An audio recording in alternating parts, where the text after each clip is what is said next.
미국의 프린스턴 대학교 사회학자인 패트릭 사키의 연구에 따르면 2022년 미국의 성인은 20년 전에 비해서 하루 평균 1시간 30분 이상 더 집에서 시간을 보낸다고 합니다.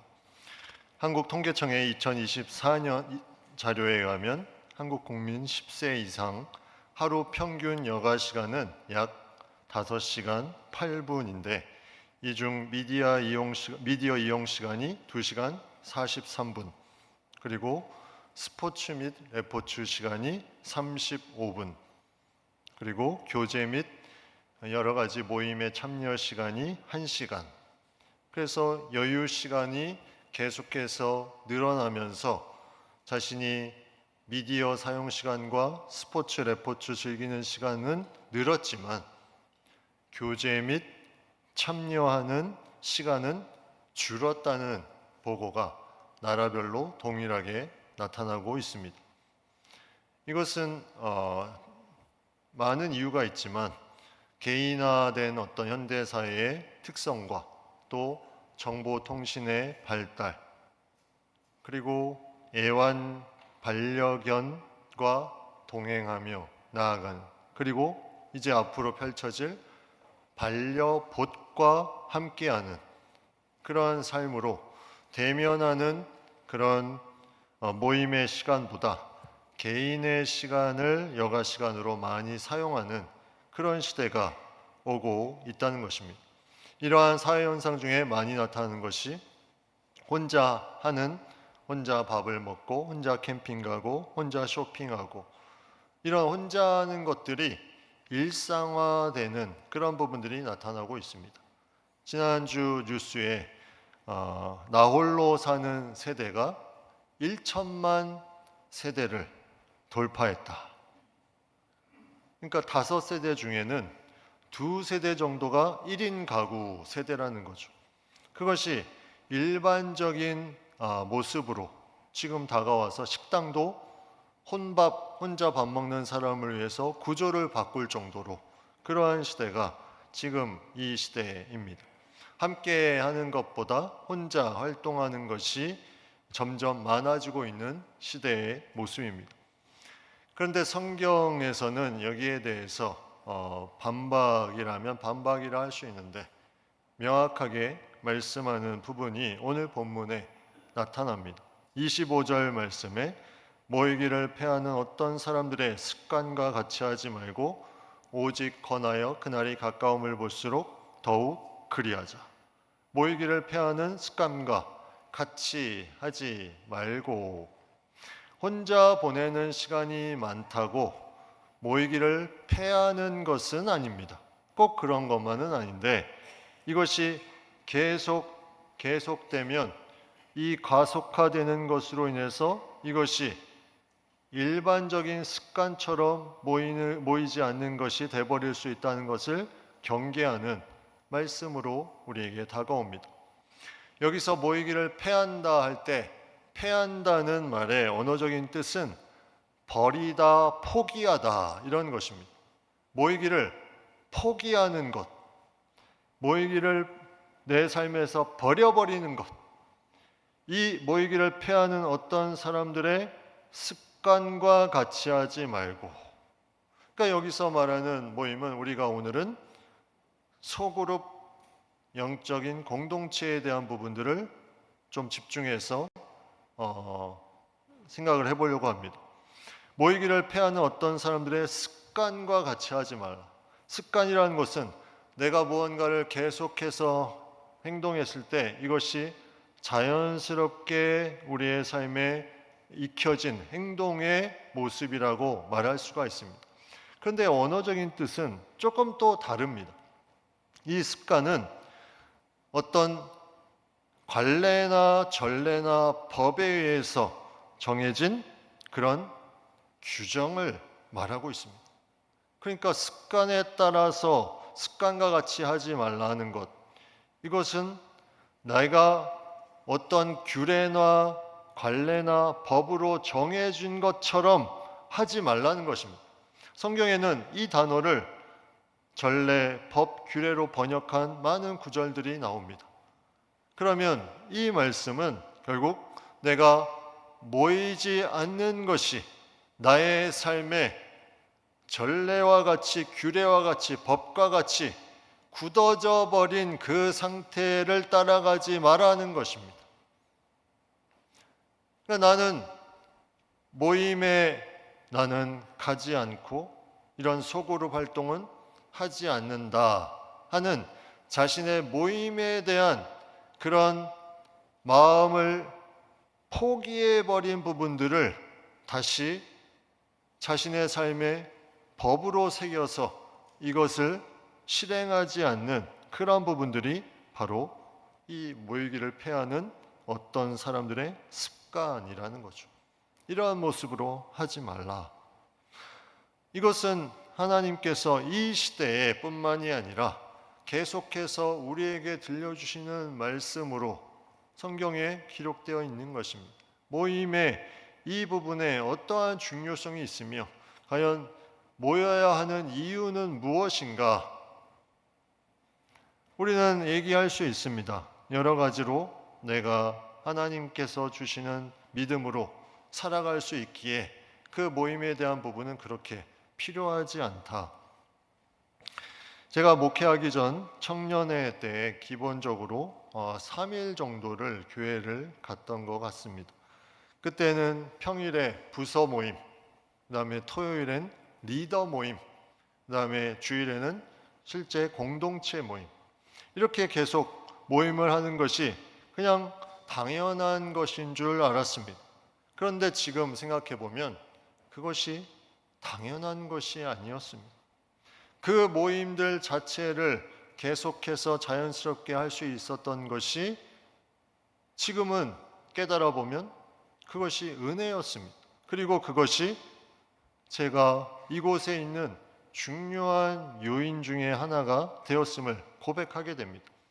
여러 지체들과 함께 말씀을 나누고 기도하고 친교했던 그 시간을 통해서 하나님을 더 찾게 되고 의지하게 되는 그런 시간들이 되었기에 그 부분은 저를 성장시켰다고 고백할 수 있습니다. 물론 성격적으로 혼자 있는 것을 좋아하는 사람이 있고 같이 있는 것을 좋아하는 사람이 있습니다.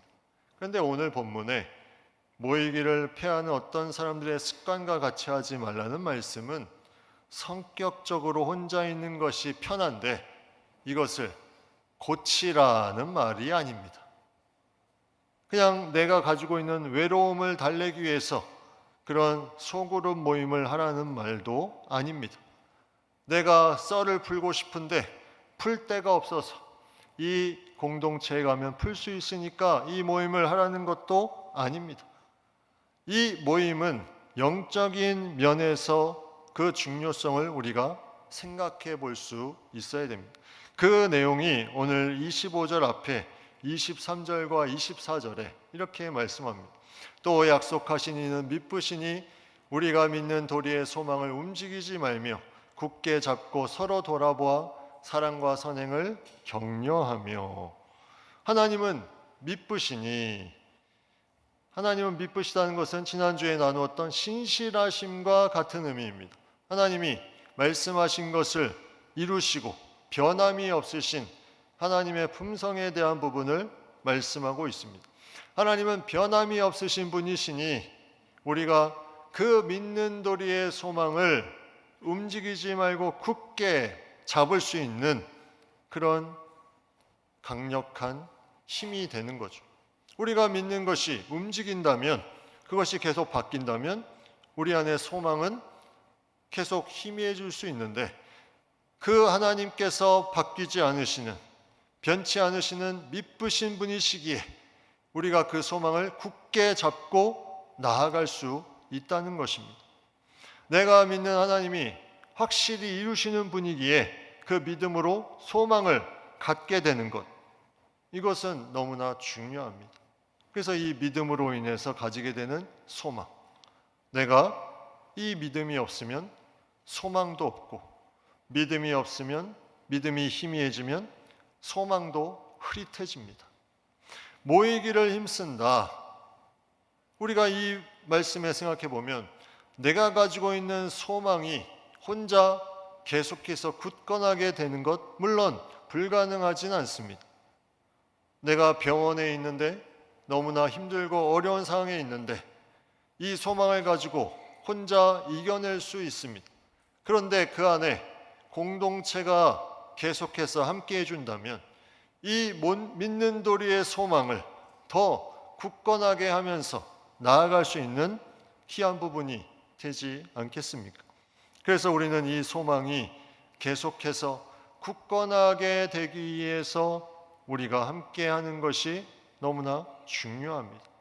이것이 없으면 소망보다 현실이 더 커지게 됩니다.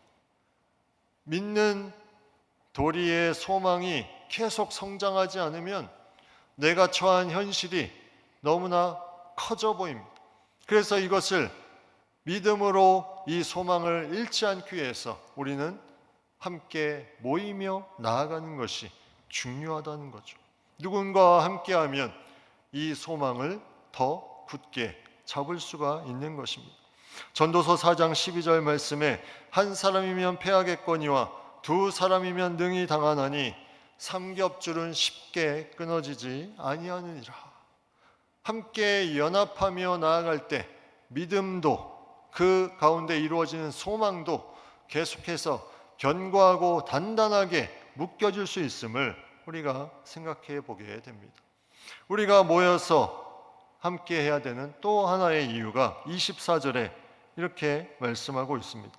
서로 돌아보아 사랑과 선행을 격려하며, 서로 돌아보아 사랑과 선행을 격려합니다. 서로 세워주면서 사랑할 수 있도록, 선행할 수 있도록 격려해주고 세워주는 것, 이것이 중요한 하나의 모임의 이유라는 것입니다. 이기적인 삶이 아니라 세상의 빛과 소금으로서 살아갈 수 있도록 서로 세워주는 것, 이것이 모임을 통해서 가능하게 이루어진다는 것입니다. 설교 후에 함께 우리가 찬양으로 부를 찬양인데 주 안에 우리 하나라는 찬양이 있습니다. 이 찬양의 원제는 기대입니다. 기대. 그 가사 중에 이런 내용이 있습니다. 사랑과 선행으로 서로를 격려해 따스함으로 보듬어 가리. 주님 우리를 통해 계획하신 일, 너를 통해 하실 일 기대해. 주님 우리를 통해 계획하신 일, 너를 통해 하실 일 기대해. 그 기대하는 마음이 그 모임 가운데 나타나 서로의 사랑과 선행을 격려하며 나아가는 것, 이것이 너무나 중요한 모임의 핵심이라는 거죠. 서로 돌아보아 사랑과 선행을 격려하며 나아가는 이 모임, 하나님께서 모이기를 패하는 어떤 사람들의 습관과 같이 하지 말라는 것은 우리가 그러한 존재로서 나아갈 수 있는 정체성의 변화가 있었기에 우리가 서로 기대하며 나아갈 수 있다는 것입니다. 그런데 소그룹의 모임, 우리가 셀 개강을 앞두고 있는데 셀 공동체에 가지 않는 이유 중에 많은 이유가 있지만 시간이 없어서 못 간다는 말은 사실 맞지 않습니다. 우리가 여가 시간이 아까 처음에 얘기했던 것처럼 점점 많아지고 있습니다. 그러면 왜 그 모임을 안 가는 것일까? 가장 중요한 건 바로 이 기대함이 없기 때문입니다. 기대함. 모인다고 밥이 나오냐 떡이 나오냐 별로 특별한 것이 없다고 생각하는 그 마음이 모임에 내 몸을 움직이지 않습니다. 요즘에 특별한 그런 많은 고민들과 질문들을 사람들이, 특히 젊은 사람들이 어디에 얘기를 하냐면 AI로 다 얘기를 합니다. AI. 예전에는 모임 속에서 신앙의 공동체에서 나누었던 그 내용들을 이제는 AI로 얘기를 합니다. AI가 상담도 잘 해준다는 거죠. 상담도. 최근에 기사에 이러한 기사에 관련된 내용이 나왔는데 그 내용은 더 충격적이었습니다. 이러한 것들을 묻습니다. 하나님과 더 가까워지고 싶은데 어떻게 하면 좋을까요? 지금 내가 이러한 삶을 사는데 의미 있는 삶을 사는 걸까요? 하나님이 지금 이 세상의 모습을 기뻐하실까요? AI에 묻습니다. 근데 요즘 AI는 정보만 제공하지 않습니다. 공감을 해줍니다. 공감. 이렇게 질문하면 뭐라고 공감을 하냐면 너 정말 힘들었겠구나. 힘들었겠구나 하면서 마지막에 그 기사에 하면 이런 말을 남긴다고 합니다. AI가 나는 항상 내 옆에 있으니 언제든지 나를 찾아줘. AI가 우리의 모임을 대체하고 있습니다. AI가 모든 그런 부분들의 어려운 부분들을 해결해 주는 그 상황 가운데 이제는 사람과의 모임이 아닌 그런 기계와 인간의 모임이 더 자연스러운 시대가 되고 있는 영국의 AI 기반 학습 기술 회사 필터드닷컴이라는 회사에서 지난 3월에 생성형 AI 사용자를 대상으로 사례를 수집한 연구 결과 가장 영향력과 유용성 면에서 높은 순위를 차지한 것은 정보 전달이 아니었습니다. AI는 이제 그 차원을 뛰어넘었습니다. 제일 유용하고 영향력 있다고 본 것은 바로 심리 상담과 감정 지원이었습니다. 기계가 인간의 심리를 상담해주고 감정을 함께 공감해주고 지원해주는데 가장 유용하고 효율성이 높다고 사람들이 평가를 한 거예요. 이것은 충격적입니다. 단순히 검색을 하는 것이 아니라 이제는 어떠한 사람과 사람의 모임이 아닌 사람과 기계의 만남을 통해서 그 모임을 통해서 얻었던 것들을 얻고자 하는 부분들이 일상화되고 있다는 겁니다. 거기에 한 사람이 인터뷰 내용이 있는데 이런 내용이 있습니다. AI의 답변이 특별하진 않았지만 교인들에게 쉽게 말하지 못했던 신앙 고민을 깊이 있게 나누며 정서적 위로를 느꼈다. 예상 밖의 위로를 얻었다. 제가 안타깝게 봤던 건 바로 이 부분입니다. 교인들에게 쉽게 말하지 못했던 신앙 고민을 깊이 있게 나눴다는 겁니다. 사람들이 자신들의 신앙 고민을 이제 말하기 어려워지는 그러한 마음을 깊이 있게 나누는 대상이 바로 기계가 이것을 감당해주고 있다는 겁니다. 현대판 우상이 따로 없습니다. 그래서 사람이 멘토가 아니라 AI가 멘토가 됩니다. 위로받는 대상이 사람이 아니라 AI가 됩니다. 이러한 시대에 모임에 대한 부분을 성경이 강조하는 이유는 인간과 AI의 차원과 인간과 인간의 차원은 이것은 어떠한 겉으로 나타나는 모습이 아니라 하나님의 형상이요 하나님의 성전이라고 말한 교회와 교회의 만남이 그 자체는 인간이 AI를 통해서 어떠한 위로를 받건 어떠한 감정의 해소를 받건 그 차원과는 비교할 수 없는 놀라운 하나님의 역동적인 부분이 일어남을 우리가 기대해야 된다는 것입니다. 단순히 겉으로 나타나는 것으로 그치는 것이 아니라 이것을 기대해야 우리가 모임에 나올 수 있습니다. 우리는 영적인 존재이기 때문이죠. 영적인 존재는 어떠한 겉으로 나타나는 부분의 결과치를 뛰어넘습니다. 그 자체 모임 속에서 서로를 향해서 기대하면서 주님께서 계획하신 일, 너를 통해 하시길 기대한다는 그 고백이 우리 가운데 일어나면 이것이 아름다운 공동체 모습으로 나아갈 수 있습니다. 성경은 오늘 말씀에 말씀합니다. 25절 후반부에 그날이 가까움을 볼수록 더욱 그리하자. 왜 이렇게 말씀하셨을까? 세상은 점점 혼자 있는 것을 좋아하고 그것을 편하고 그러한 시대가 됐는데 성경은 마지막 종말의 때가 가까울수록 더욱 모이기를 힘써라고 말하고 있습니다. 여러분, 천국을 생각해 보십시오. 천국에 스마트폰이 있겠습니까? 인터넷이 있겠습니까? AI가 있겠습니까? 혼자서 스마트폰 하는 사람이 있겠습니까? 성경에 보면 천국에 성전도 없고 해도 달도 등불도 밤도 사망도 곡하는 것도 아픈 것도 처음 하늘과 처음 땅도 바다도 없다고 성경은 말씀하고 있습니다. 혼자 있는 천국을 상상해 보십시오. 혼자 있는 천국. 여러분, 모이기를 힘쓰라는 말은 바로 우리 자신의 천국의 모습을 그대로 이 땅에서 같이 함께하는 그 시간임을 하나님이 알려주시는 것입니다.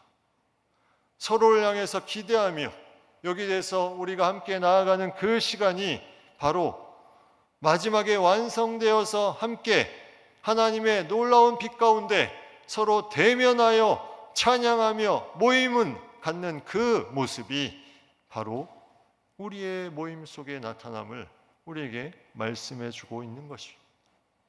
영국의 기독교 저술가이며 나니아 연대기의 저자인 C.S. 루이스가 그의 책 영광의 무게에서 이렇게 말합니다.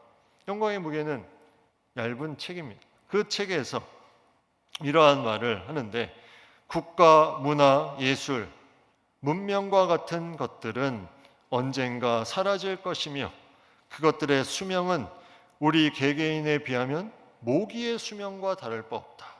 국가, 문화, 예술, 문명, 여기에 AI도 포함되어 있죠. 이것은 우리 인간 개개인에 비하면 모기의 수명과 다를 바 없다. 엄청나게 짧은 것이다. 그러나 우리가 농담을 주고받고 같이 일하고 결혼하고 무시하고 이용해 먹는 사람들은 그에 비하면 불멸의 존재들입니다. 불멸의 소름 끼치는 존재가 되거나 영원한 광채가 될 이들입니다. 우리의 오감이 경험할 수 있는 가장 거룩한 대상은 성찬의 빵과 포도주이고 그 다음은 우리의 이웃입니다. 그 이웃이 그리스도인이라면 거의 성찬만큼이나 거룩합니다. 그 안에 참으로 숨어 내주하시는 그리스도가 계시기 때문입니다. 우리의 오감이 경험할 수 있는 가장 거룩한 대상이 성찬의 빵과 포도주인데 우리가 그 이웃이 그리스도인이라면 그것을 통해서 우리는 성찬만큼이나 거룩한 모임을 갖게 되는 것이다. 왜? 그 안에 그리스도가 계시기 때문이라고 말씀하고 있습니다. 그래서 우리는 우리 자신의 정체성을 알아야 우리가 모임에 임할 수가 있습니다. 우리의 정체성, 오늘 말씀에 19절부터 22절에 그 모임에 우리가 가는 근본적인 그런 정체성의 변화의 모습이 나타나고 있습니다. 구약시대에는 성막 안에 성소가 있고 지성소가 있습니다. 각각의 휘장이 쳐져 있습니다. 갈 수 있는 대상이 정해져 있습니다. 자연스럽게 하나님의 임재가 가득한 지성소 안으로 들어갈 수가 없습니다. 그런데 그것을 오늘 말씀의 20절에 예수님께서 그 휘장을 찢으사 예수님께서 그 육체로 그 모든 막힌 것을 푸사 우리가 하나님께로 갈 수 있는 길이 열렸습니다. 이 정체성의 변화, 이 놀라운 변화가 우리가 함께 모일 수 있는 모든 장벽을 깨트리고 함께 할 수 있는 가장 강력한 근본 이유가 되는 것입니다. 구약 시대에는 이것이 쉽지가 않았습니다. 화목제가 있긴 했습니다. 화목제를 통해서 유일하게 제물을 함께 나누어 먹을 수 있는 제사, 구약의 제사 중에 바로 이 화목제입니다. 그 모임을 통해서 이루어졌던 구약의 모임이 이제는 예수님께서 그 휘장을 다 찢어버리시고 자유롭게 하나님을 만나는 존재, 자유롭게 모이는 존재, 자유롭게 그 모든 경계를 깨트리며 만날 수 있는 존재로 우리를 만드셨다는 거죠. 그래서 어디 가나 말은 통하지 않아도 모일 때 이 놀라운 하나님의 영광을 맛볼 수가 있는 것입니다. 전혀 말이 통하지 않아도. 그래서 성경은 말씀합니다. 참 마음과 온전한 믿음으로 나아가는 것, 이것이 우리의 정체성을 새롭게 하는 것. 이것이 무엇입니까? 계속해서 믿는 도리의 소망을 굳게 하고 서로 세워주며 격려하며 나아가는 그 삶의 모습임을 우리에게 말씀해 주고 있습니다. 모이기를 패하는 어떤 사람들의 습관. 여러분, 이제 우리가 더 모이는 가을이 오고 있습니다. 아직은 덥지만 그래도 시원한 바람과 함께 오늘 주보에 간구한 것처럼 셀 공동체가 개강합니다. 여러분, 교회의 가장 핵심은 공동체입니다. 어떤 프로그램이나 행사는 공동체가 잘 흘러가면 자연스럽게 되는 것입니다. 공동체가 잘 이루어지면 다음 스텝으로 잘 갈 수 있습니다. 그런데 공동체의 모임이 제대로 되지 않으면 그 어떤 것도 잘 되기가 쉽지가 않습니다. 모이는 것. 공동체별로 셀 리더들이 세워져 있습니다. 셀원들에게 연락을 합니다. 우리 셀 모임 하는데 함께 하시죠. 그러면 이렇게 말을 합니다. 저는 그런 거 안 합니다. 해본 적이 없습니다. 단체방에 초대를 합니다. 그러면 바로 나가기를 누릅니다. 여러분, 셀 리더가 마음이 강한 사람이 아닙니다. 마음이 약하지만 헌신한 사람들입니다. 한 사람이 그렇게 하면 그것도 아픈데 셀원들이 얼마나 많습니까? 여러분, 신앙의 모습으로 우리가 모이기를 힘쓰는 마음으로 내가 가졌던 모이기를 패하는 습관과 같이 하지 말고 그 규례와 법도를 내가 내려놓고 버리고 한번 마음을 열어보십시오. 그 가운데 믿음의 소망이 굳건하게 되며 서로 사랑과 선행을 격려하면서 세워주는 아름다운 모습을 거기서 볼 수가 있습니다. 우리는 이러한 부분으로 하나님 앞에 나아가는 존재입니다. 제가 4층의 목양실에 들어갈 때 주일에 신발들이 이렇게 복도에 있는 것을 보게 됩니다. 셀 모임을 하는 겁니다. 남성들이 모여서 셀 모임을 하면서 같이 하는 그 신발들이 얼마나 감동으로 다가오는지 우리가 모이는 것이 너무나 중요합니다. 이것은 하나님이 주시는 귀한 공동체, 영적인 공동체입니다. 모든 사람의 그 마음들을 우리가 교회와 교회라는 대상으로 만났을 때 여기에는 우리가 생각지 못하는 놀라운 일들이 그 가운데 이루어지고 또 생기는 것, 이것을 우리가 기대하며 나아가야 됩니다. 세상은 비대면이 또 혼자 무언가를 하는 것이 일반이나 우리는 그것을 말씀대로 세상과 역류하며 나아가는 존재, 또 그 속에서 때로는 어려워하는 사람이 있을 수 있으나 그것에 하나 될 수 있는 그런 공동체에 하나님께서 역사하심, 그리고 서먹서먹한 부분들이 처음에는 있을 수 있지만 공동체가 그것을 위해서 기도하고 열어져 있고 준비하고 있다는 것. 그래서 우리는 함께 공동체로 나아가는 것입니다. 내 마음을 돌이키며 나아가는, 그래서 그 놀라운 하나님의 은혜를 맛보는 것.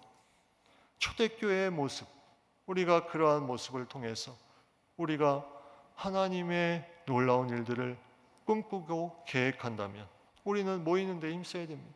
사도행전 2장 44절 말씀, 46절 말씀, 믿는 사람이 다 함께 있어 모든 물건을 서로 통용하고 날마다 마음을 같이하여 성전에 모이기를 힘쓰고 집에서 떡을 떼며 기쁨과 순전한 마음으로 음식을 먹고, 이후에 나타나는 말씀이 함께 이 모든 걸 통해서 백성에게 칭송을 받으며 구원받는 사람을 날마다 더하게 하셨다. 우리는 잘 모여야 잘 흩어질 수 있습니다. 잘 모여야 내 삶을 잘 살 수가 있습니다. 그래서 이 모임은, 모이자는 말은 그냥 사람 수를 채워달라는 말이 절대 아닙니다.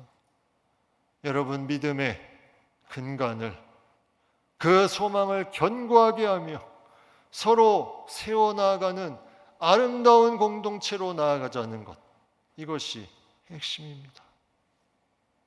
우리 교회가, 공동체가 함께 많은 사람들이 일어나는 공동체가 되기를 원합니다. 이것을 통해서 함께 모이기를 힘쓰며 그것을 통해서 아름다운 기대들이, 주가 계획하신 일, 너를 통해 하실 일 기대해, 그 자체로 아름다운 만남이 이루어지는 우리 교회 공동체가 되기를 간절히 축복합니다.